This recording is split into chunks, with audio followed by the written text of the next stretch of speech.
Saudara yang terkasih, pada hari ini kita akan merenungkan firman Tuhan dengan tema bekerja untuk Tuhan dengan sukacita. Saudara, apakah kita bisa bersukacita ketika kita melayani Tuhan? Bagaimana dengan semua pekerjaan pelayanan kita baik di gereja atau di mana-mana tempat? Apakah kita bisa merasakan kegembiraan menjadi gereja, menjadi pribadi yang bergembira di dalam dan terpancar keluar kehidupan kita? Seorang atlet bulu tangkis pernah diwawancara. Ketika dia kalah di dalam pertandingan, dia mengatakan dia sangat sedih ketika dia kalah, tetapi pada saat yang sama dia juga sangat bergembira. Mengapa? Karena dia sudah menyelesaikan pertandingan dengan perjuangan, dengan usaha yang terbaik. Dia juga senang karena bisa mendapatkan lawan tanding yang hebat. Karena itu dia tidak iri, dia tidak marah, dia tidak kesal dengan kekalahannya, karena dia tahu bahwa pertandingan itu bukan soal kalah dan menang saja, tapi soal karakter, soal sportivitas, soal kemenangan melawan diri sendiri, dan kenikmatan untuk bertanding. Itu yang dia sampaikan. Nah saudara, hal ini yang tidak ada di dalam diri orang-orang upahan yang ada dalam kisah Tuhan di Injil Matius 20. Mereka ini adalah orang-orang yang menganggur awalnya, lalu Tuhan berikan kesempatan untuk bisa bekerja, bahkan Tuhan memberikan upah 1 dinar 1 hari, upah yang memang lazim diberikan kepada para pekerja pada zaman itu. Tetapi ketika pada akhirnya upah itu dibagi, mereka malah bersungut-sungut, mereka malah tidak bisa gembira. Kenapa? Karena mereka melihat orang lain yang jam kerjanya lebih sedikit dapat upah yang sama. Maka Tuhan Yesus berkata, "Tidakkah aku bebas menggunakan milikku menurut kehendakku? Atau iri hatikah engkau karena aku murah hati?" Saudara, sukacita mereka hilang karena Tuhan Yesus mengatakan mereka iri hati. Perhatikan kata-kata mereka dalam ayat 12. Mereka yang masuk terakhir hanya bekerja 1 jam. Dan engkau menyamakan mereka dengan kami yang sehari suntuk bekerja berat, menanggung panas terik matahari. Saudara, lihat kata-kata mereka. Mereka bersungut-sungut, mereka protes. Kenapa? Karena kami sudah bekerja 1 hari suntuk, bekerja berat, kepanasan. Padahal bukankah mereka adalah orang-orang yang menerima anugerah? Bukankah pekerjaan itu adalah berkat? Bukankah Allah memanggil mereka? Bukankah sang pemilik kebun memanggil mereka yang bukan siapa-siapa, yang semula pengangguran? Bukankah mereka harusnya gembira dengan pekerjaan itu? Tapi hanya karena melihat upah orang lain, maka hari yang bahagia, pekerjaan yang adalah berkat dan patut dirayakan, kemudian dimaknai dengan cara yang lain. Dilihat sebagai hari yang berat, hari yang susah, hari yang kepanasan, pekerjaan yang adalah beban. Dan Tuhan Yesus menceritakan perumpamaan ini karena sebelumnya Petrus di pasal 19 ayat 27 mengungkapkan pernyataan yang mengagetkan. Kami telah meninggalkan segala sesuatu dan mengikut Engkau. Jadi apakah yang akan kami peroleh? Saudara, ini perlu diluruskan dan Tuhan Yesus menunjukkan di mana yang salah. Baik orang upahan, juga Petrus, sama-sama fokus pada apa yang mereka tidak dapatkan. Mereka fokus pada apa yang mereka tidak punya, yang mereka korbankan, apa yang mereka lepaskan, apa yang mereka anggap sebagai kerugian. Mereka tidak melihat apa yang sudah mereka terima, siapa yang bersama mereka, kepercayaan seperti apa yang sudah diberikan kepada mereka. Nadanya sama. dengan kita pada zaman sekarang. Tuhan, kami sudah melayani bertahun-tahun di gereja. Kami sudah meninggalkan keluarga, kami sudah meninggalkan rumah, kami sudah meninggalkan karir untuk mengikut Engkau. Kami sudah melakukan ini itu, kami sudah mengorbankan ini itu, melepaskan ini itu. Lalu apa yang akan kami terima sebagai upah? Dan ini juga yang dialami oleh Yunus. Tuhan, aku sudah teriak-teriak. Aku sudah keliling kota yang sangat besar, di kota musuh bangsa Israel ini. Aku sudah memberitakan penghukuman, bencana. Tapi Tuhan batal menghukum mereka. Lalu apa upahku? Tidak ada keuntungan, tidak ada kenikmatan yang aku rasakan dari pekerjaan yang sia-sia ini. Pekerjaan macam apa ini Tuhan? Pokoknya saya mutung. Saya mau duduk di sini. Saya mau buat kemah. Saya mau lihat, saya mau tunggu bahwa musuh kami ini harus ditunggang balikkan oleh Tuhan. Saudara Petrus gagal melihat bahwa panggilan sebagai murid Tuhan itu sudah anugerah yang sangat besar. Karena dia masih fokus melihat apa yang di belakangnya yang dia tinggalkan. Yunus juga gagal melihat bahwa diutus Tuhan itu adalah kepercayaan, adalah anugerah.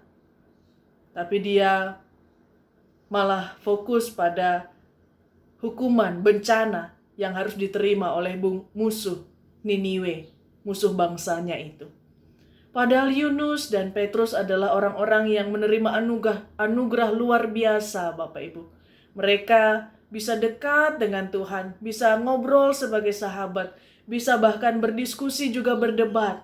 Tapi mereka gagal menikmati momen itu karena mereka fokus pada kemarahan, kebencian, karena iri hati, karena mengejar apa yang mereka inginkan untuk diri mereka sendiri. Berbeda dengan Paulus, dia banyak berkorban, dia sebutkan semua pengorbanan itu, tapi bukan dengan kesal, bukan dengan merasa rugi, tapi dengan gembira, dengan penuh sukacita. Surat Filipi, saudara, adalah surat sukacita yang ditulis di dalam penjara. Karena dia harus melayani Tuhan dan orang lain, dia harus mengalami kesusahan itu. Tapi Paulus tidak menyodorkan, ini Tuhan daftar pengorbananku, ini Tuhan harga yang harus kubayar karena harus mengurusi hidup keselamatan orang lain dan harus melayani Tuhan, membawa kemuliaan bagi nama Tuhan. Tidak. Dia tidak menyodorkan dan mengajukan itu di hadapan Tuhan. Ketika dia bekerja, dia fokus menikmati pekerjaannya. Dia fokus bahkan menikmati suka dukanya karena dia melihat itu sebagai anugerah. Dia menikmati semua kesempatan itu sebagai bagian dalam memikul salib bersama dengan Kristus. Dia tidak kecewa, dia tidak menyalahkan Tuhan, dia tidak menuduh Tuhan tidak adil. Dia tidak mengatakan bahwa Tuhan tidak mengasihi dia. Dia bahkan bisa mengatakan bahwa mati pun adalah keuntungan. Sebesar itulah sukacitanya, totalitas Paulus ketika dia melayani, bekerja bagi Tuhan. Mengapa Paulus berbeda, Bapak Ibu Saudara yang terkasih? Karena dia sungguh-sungguh melayani Tuhan dengan mengosongkan diri. Petrus, Yunus, orang-orang upahan belum sempat melihat Allah, belum sempat mengecap, menikmati dan merayakan Tuhan yang maha murah, maha kasih. Mereka masih fokus melihat diri mereka sendiri, kepentingan mereka, dan mereka masih melayani diri mereka sendiri. Paulus sudah ada dalam tahap dia bekerja untuk Tuhan karena sesama untuk kamu sekalian, katanya. Tidak ada lagi kata aku di dalam kalimat-kalimatnya. Dia bahkan bisa mengatakan aku ingin itu, aku ingin ini. Tapi aku tidak bisa memilih apa-apa lagi karena entah hidup, entah aku mati, aku pasrahkan kepada Tuhan. Terserah Tuhan mau apa. Karena kalau Tuhan yang menetapkan, Tuhan yang memutuskan, Tuhan yang memilih, maka itu pasti adalah rencananya yang terbaik, maksudnya yang terbaik. Saudara yang terkasih, Paulus percaya pada keputusan Allah.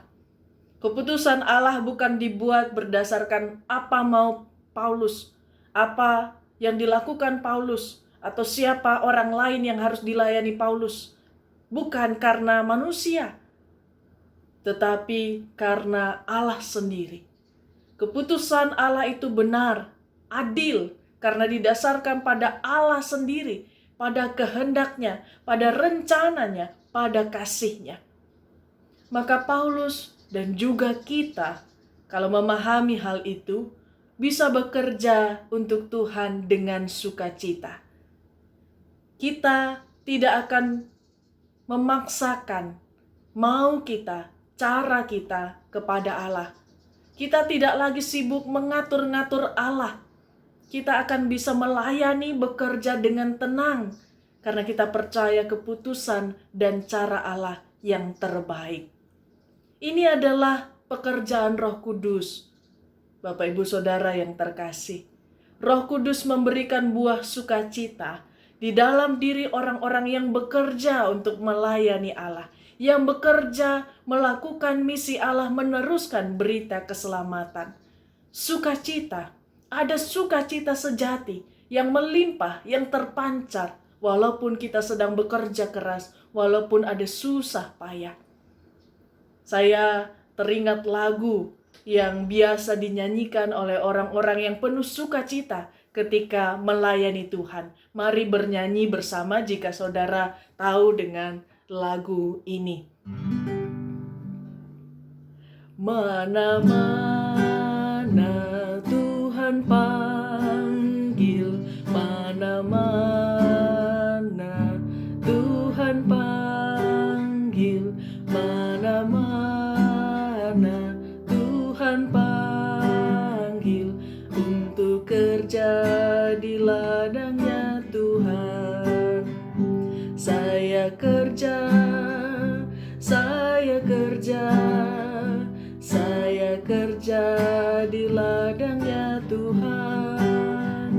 Saya kerja, saya kerja, saya kerja di ladangnya Tuhan.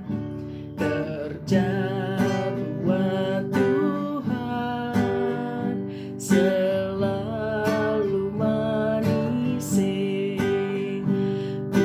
biar pikul salib selalu manis.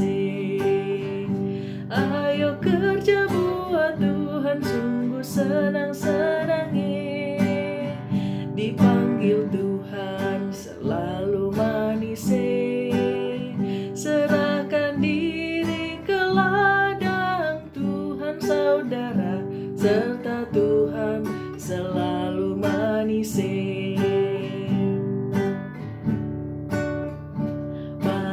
Mana-mana Tuhan panggil, mana-mana Tuhan panggil, mana-mana Tuhan panggil untuk kerja di ladangnya Tuhan. Saya kerja, saya kerja, saya kerja di ladangnya Tuhan. Saya kerja, saya kerja, saya kerja di ladangnya Tuhan. Saudara, mari kita bekerja. Bekerja bagi Tuhan di ladangnya, di rumah, di gereja, di mana-mana dengan sukacita. Tuhan memberkati saudara sekalian. Amin.